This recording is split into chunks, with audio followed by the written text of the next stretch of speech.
Hello, hello. Welcome to episode number 7 of Sin Permiso, a Latina Lifestyle Podcast.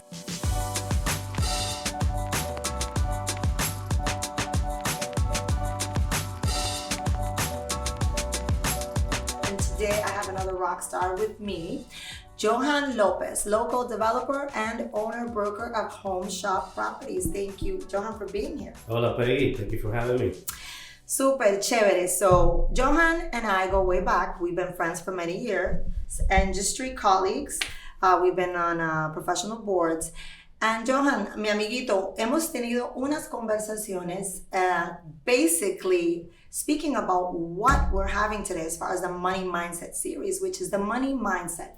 The money mindset is when we grow up, how we think about money, what we know about money, what we're talked about and told about money as a young Latino, what we're not talked about. So today, I think, it's crazy because part of the reason that I started the series was based on that conversation that you and I had way back when. Start off a little bit, because I know your story is very interesting.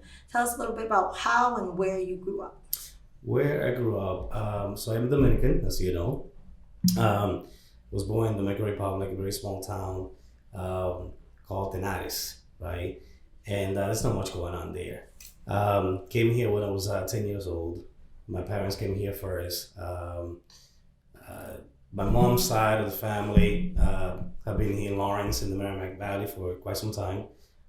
Actually, mi tío opened the first Latino bodega in Lawrence. Wow. Back in 1977, 78. Wow, la bodega. Una bodega, yeah. So, I mean, if you walk around Lawrence, you see many bodegas, or and a few of them were actually owned by some of my aunts or uncles back in the days.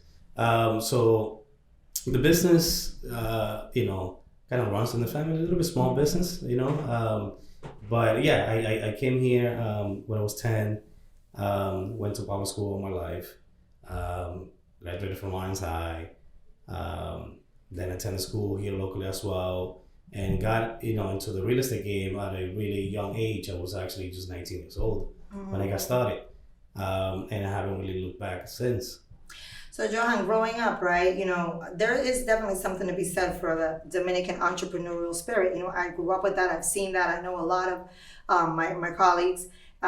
So for example, like growing up, some of us, we grew up harder than others. So heading back to as far as what our relationship was with money when we were young. Like for instance, I was just talking to Kevin, earlier, and we were talking about, how we grew up. And, I can't really say particularly I grew up, poor because we did have a lot of gifts in Christmas. My mother was able to pay for, Catholic school, the braces, the braces. There was things, she hustled to give me what she could give me, right? Yeah. But in your case, was it similar? Was it like lower middle class, or what was your relationship with money being really young? No, I didn't grow up with any money. You can say, because so. When we came here, it was the three of us, my two sisters and myself.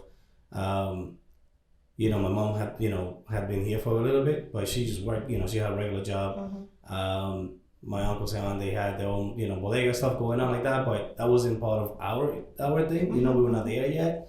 And then we were now away there, and my father actually had a stroke when I was 11 years old. Massive, almost died. And then that completely changed the whole dynamic of, the way we grew up. I didn't have a dad, for many years, basically. My dad was at the hospital for a whole year. And then, everything changed. So it seems like, we were like on our way up, really good. We, soon we're going to have a business and all that. And then that all completely changed. You probably didn't even know that about me. I didn't know that about you. I mean, I knew you had a story, but no sabía que era así. So how do you think that affected you, that interim, when that happened? Do you feel like that was an impact? Of course, we had to grow up fast. Right? So we had it was my mom and us. And take care of that, my dad, where normally your dad is the one taking care of you, the rest of the family. But that dynamic changed real quick. You had to grow up quick. So I had a job when I was 14 years old, where and it wasn't a job to buy, sneakers or it was to help out.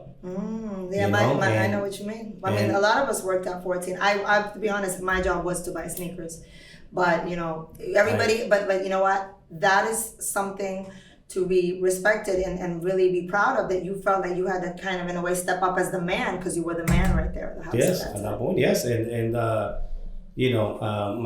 dad little get better, give thank God. He's still with us.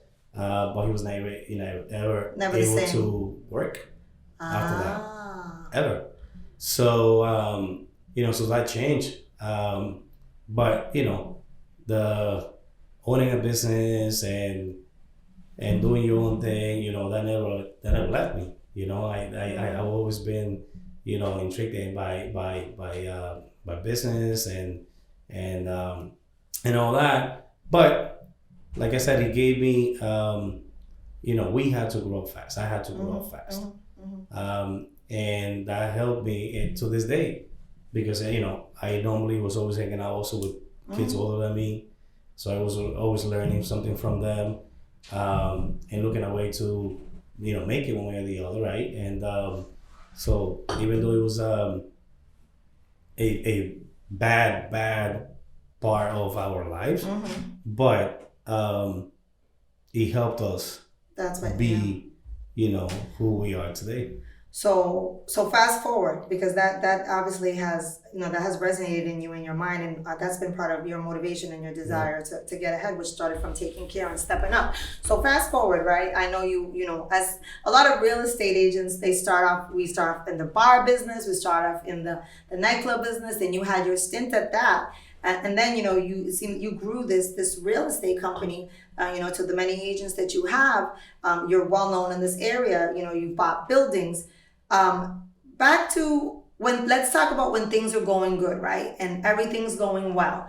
What has been, as a Latino growing up, that we don't have that knowledge that we have, our parents, accounts or the 401ks or the trust funds to back up into when things are going so well. Have you had those thoughts? That those thoughts creep in, like, oh my God, everything's going too well. Something's about to happen, or maybe I don't deserve this. Or talk to us a little bit about 100%, because you come from a background that we don't really talk about money. Sometimes the person that has the most money in a neighborhood or in a small town back home, that person is not the good person. No. So it's kind of like es el creído.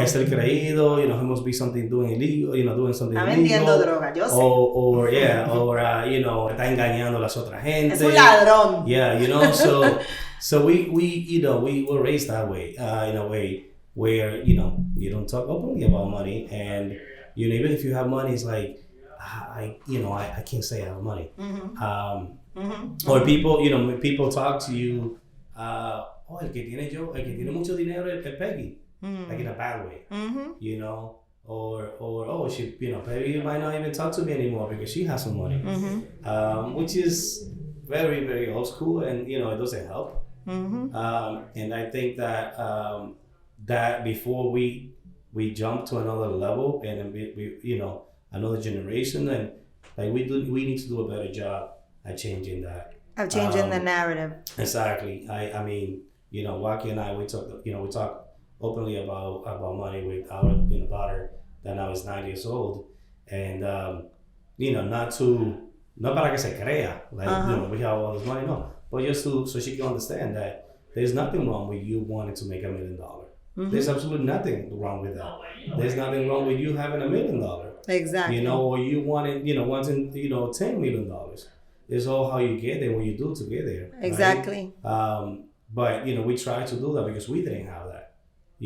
To us it was you just don't talk like we don't talk about what's the movie? We don't talk about Bruno. We don't talk about Bruno. Hey, listen, the Latinos are the only culture that have found a way to make the word ambitious sound bad. Ese es un ambicioso. Yes. Why? Why does it have to be negative? Le gusta dinero. It's a bad thing. That's a bad thing. And that's, there's nothing wrong with living well and taking care of your family and traveling, having a nice car. There's nothing wrong with that. but people, you know, it's just generational of the same mentality and the same mindset. But I think we are the generation to change it. That's with our kids. Developer. Let's talk about the development world. You are killing it in the development world. You're doing what many of us, or many people out there say, oh, I can't do that. That's too difficult. How do I do that? What have you found? Because what are you on your third development right now? Well, we have done a lot of flips. We did a lot of flips for quite some time. And then, when we made the decision to get into projects and new construction projects, very different from just rehabbing an existing building. We said if we're gonna do it, we need to really educate ourselves on what we're doing. So I'm very hands-on of everything I do, so that we're doing as of right now, our biggest project, which is 30 units down in Lawrence, and we have another project like that for another 26, another one here we're doing for another 20. So. What have you found? What's the difference between you being a Latino developer and a non-Latino developer? What have been have you felt like you've had the struggles? Have you felt that it's been a little harder for yourself? Or have you not felt that because of your determination and the connections that you've built through the years? I don't really know what other people go through, right? I concentrate on my own thing. That's right. But I can say you're always going to have struggle. Always. It's a matter of what you're going to do with that and how you prepare yourself, right? One thing about me is I take risk.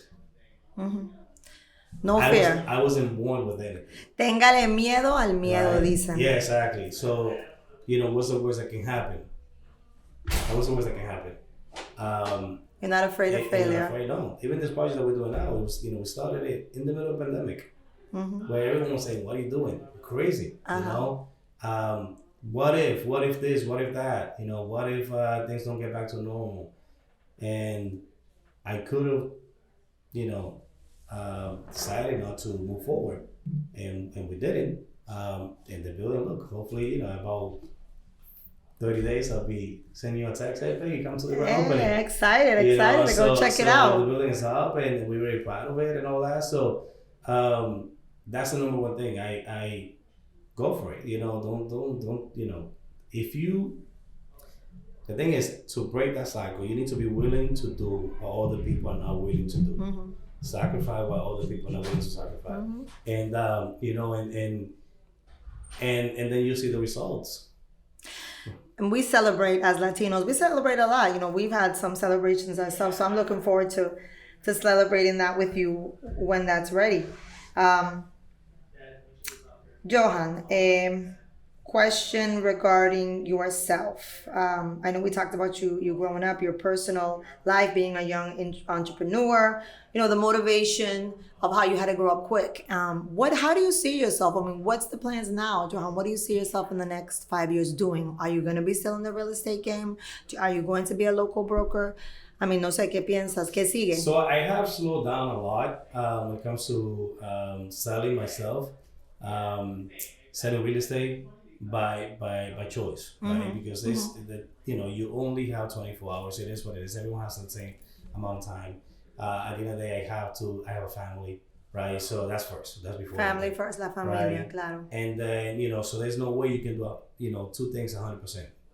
Si alguien te dice que sí, they're lying in your face because there's no way you can do it. So I had taken a couple of steps back when it comes to my selling real estate career. So to concentrate on this, I'm looking for passive income long term, right? And I think that that's what we all want. Exactly. We get into the game, we get into real estate to eventually get there. So, now we have the opportunity to build on it. We have some stuff like that. People like our product. When we put something together, we try to deliver a good product. So the city can be proud of it, the tenant are comfortable and all that. So I see myself doing more of that moving forward. I can imagine, el orgullo que sientes when you drive by these projects or these properties, and that. You're obviously working on passive income, but you're also giving back, like beautifying the city that saw you grow up. So that must mean a lot for you when you're able to do that. The thing is that you need to have more of a motivation just to do something than just money, right? I have never, I never talk about money when it comes to a project, other than the bank obviously you have to pay. But normally, very rarely we think about how much it's going to make at the end of the day and all that, because it's going to be there eventually. If we don't see the benefits, our daughters are going to see the benefits at some point. But it's making a difference, right? And in many ways. And something that everyone would be proud of. And I'll give you a quick example of what I'm telling you, right? So when we got this project approved, right, we had offers. When people saw the projects and what it was going to be and the renderings and all that, it was a nice project. So some developers, were interested, and then we were approached, and we could have made a good amount of money by selling the project. Okay. Right, and not doing anything. Like, really good. Tempted. Right? In the middle of a pandemic, right? And then we sat down and we thought about it and we said, look, when the people that actually helped us get this approved and everything, we didn't tell them that we're gonna get this approved to sell it, right? We didn't say, we're not gonna lie to these people. I can't do that. So to us, it was more important moving forward and taking the risk, but delivering on what we have promised, than taking the money and run quick, right? And so that's another motivation, right? Is a change.